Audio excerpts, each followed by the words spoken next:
Chapter 6. Danny tried to get me interested in cooking simple dishes, but I didn't want anything to do with that. I wasn't into anything that was cooking or cleaning. I preferred showing off on my guitar.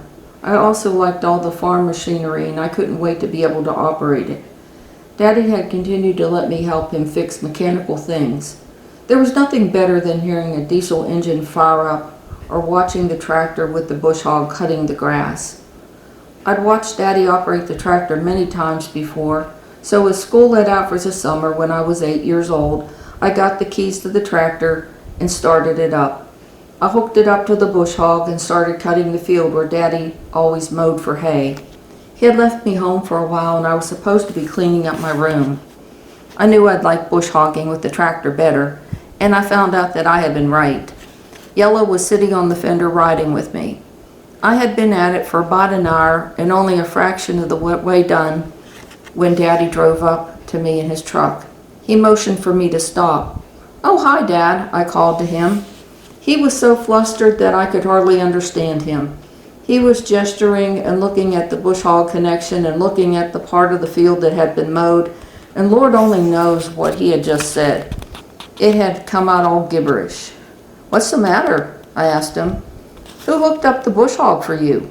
were the first words I could understand from him. He had been intending to pay a young guy from town to mow the field. When I say young guy, I mean someone a lot older than me. "I did it.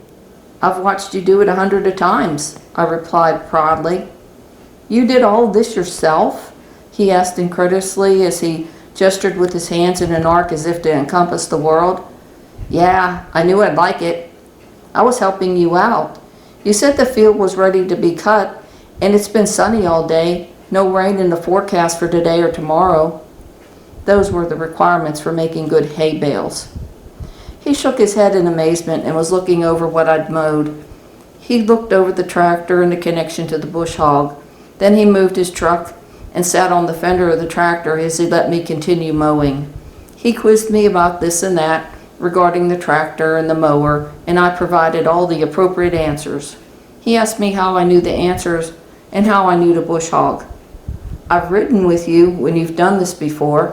I've watched you hook up the bush hog 100 times. I've heard you talk to people about different things, and you've told me stuff as you've worked," I replied above the noise of the tractor. Plus, the aliens had told me things. I didn't think that I should add that to the conversation. He was shaking his head again. "I never thought you were really listening," he finally replied. "You're only 8 years old." "I hear you even when you think I don't," I replied. "I know what's important." Apparently you don't think cleaning your room or cooking is important," he remarked. "Nope, neither of those things are even on my radar." I knew he wouldn't push me to do either of them since I could bush hog. Yeah, now that was the ticket. I also knew he'd be on the phone to Bob about it as soon as we got back to the house.